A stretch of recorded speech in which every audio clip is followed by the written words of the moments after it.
Makaigsunan, gitug-an sa liturhiya sa pulong nga ang atong mga pangindahay sa kinabuhi, ang atong mga gitinguha dinhi sa kalibutan, nagpadayag sa kalidad sa atong pagkatao. Our aspirations, our ambitions, our hopes mirror the kind of person that we are. Busa angay ta mangutana, dautan ba di ay ang mangandoy og mga dagkong butang? Is it automatically sinful to wish to be great, to become somebody?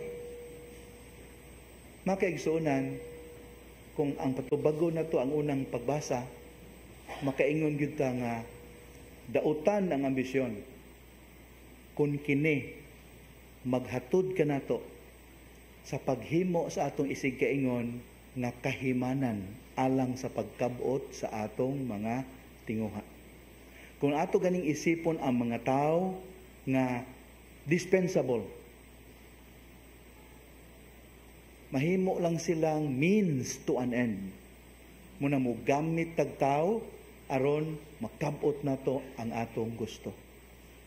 Muna pahimangno sa unang pagbasa, dautan ang inana nga matang sa ambisyon.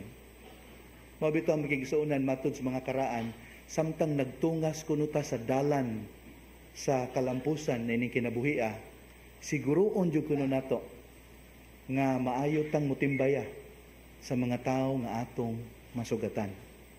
Aron inig-abot sa panahon nga gitakda sa Dios, na kinahanglan na gyud nga munlugsong ta gikan sa maong dalan sa kalampusan, iniglugsong nato di ta kulbaan nga ang musugat nato mga biay-biay o talidhay, kundili ang musugat nato mapahiyumon o maluluyon nga mga panagway.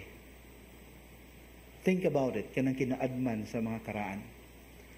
Makikisunan ko ang atong patubagon ang Salmo Responsorio, kita makakaton nga ang ambisyon dautan.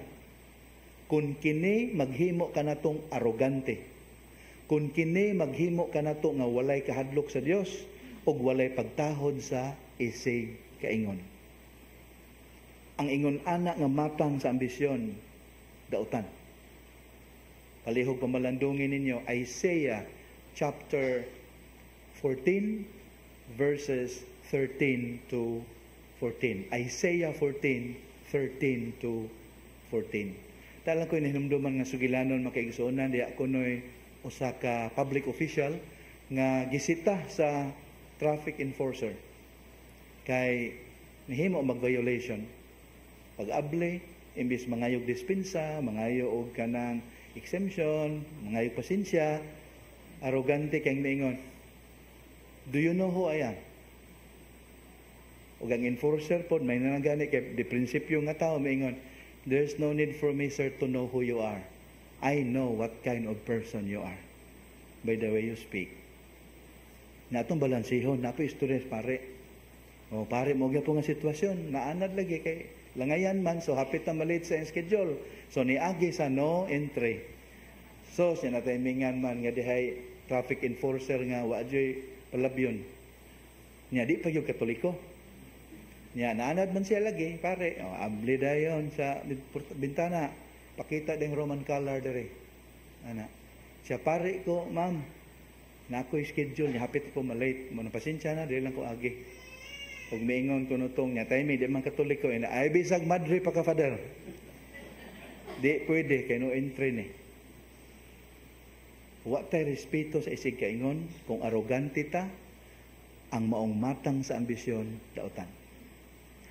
Kung ang ato ang patambago nato mao ang ikaduhang pagbasa, kita usab sultian niini, nga dautan ang ambisyon, kung kini mo hinungdan, nga ang mga tao magkaguliyang, magkagubot.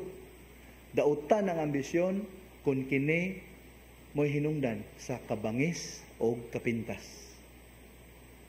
Kana ganing tungod sa itong pangandoy ang mga tao nga nagpalibot nato nagantos. Tungod sa atong pangandoy naay nadaot, naay naalaot, kanang matangas pangandoy dautan. Kanang matangas ambisyon dautan. Kung ang ebanghelyo atong patambagon nato, kita tudluan niini. Ang ambisyon dautan.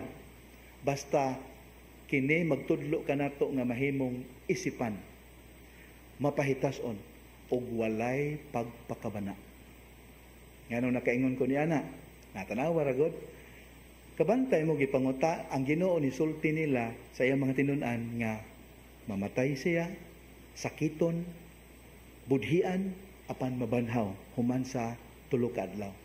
Unsay gingon sa ebanghelyo, nakasabot sila wala. Nangutana sila wa sad. Murag gyud kita no. Bisag di ta kasabot, di gyud mangutana magpa-as if. Bisag wa kasabot. Murag kasabot oy. Ngano man? Nganong wa sila mangutana? Matud pa sa mga eksperto sa kasulatan makaigsuonan, posible kaayo nga natagam na ni sila. Kay si Pedro bitaw takalagtabi usahay, kasabaan man.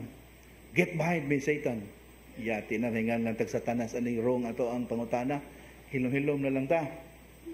Pero naigingon ang ebanghelyo unsa hinungdan. Kay samtang nagtabi ang Ginoo, wa sila maminaw og tarong. Unsa may ilang gikabisihan? Ang panaglalis kung kinsay labing dako nila. Dili ba insensitive na? Ang inyong amo gaingon na nga nay mabudhi nako, sakiton ko, patyon ko. Di ba mura man ibugat kay nga mga butang? Sila unta kung tarong pa nga naminaw mahugno. Nya mangutan na, Lord, kinsa may muhimo nimo ana? Pero wala wala. Wa sila kadungog sa maong bugat kaayo nga pagpadayag because they were concerned on some other things. Who was the greatest among them? Makaigsuunan, ang atong kasaulugan karon nagtudlo kanato, okay ra gyud ang mga ambisyon. Okay ra gyud ang mangandoy. Kay mo ni hinungdan nga nilambo ang kalibutan. Ang pagpangandoy, ang pagpangambisyon. Basta ang ambisyon nato dili mo hinungdan nga madaot ang uban ug atong mahikalimtan ang Ginoo. Palihog pamalandungi usab ninyo ang Deuteronomy chapter 4 verses 5 to 8. Deuteronomy 4:5 to 8. Ayaw jud kalimti, nindot kaayo nga pamalandungan ang maong pagbasa. Kini nagtug-an kanato unsa ang angay gyud natong ambisyonon niining kinabuhia. Few moments from now, atong dawaton ang Ginoo diha sa Holy Communion. Ato siya hangyoon, Ginoo, sukad karon himoa nga bugtong namong pangandoy o topmost nga among pangandoyon nga mao gyud ang makighiusa kanimo, ang makigsuod kanimo. All other hopes and aspirations are but second to this number one desire of ours, to live in your presence. Amen.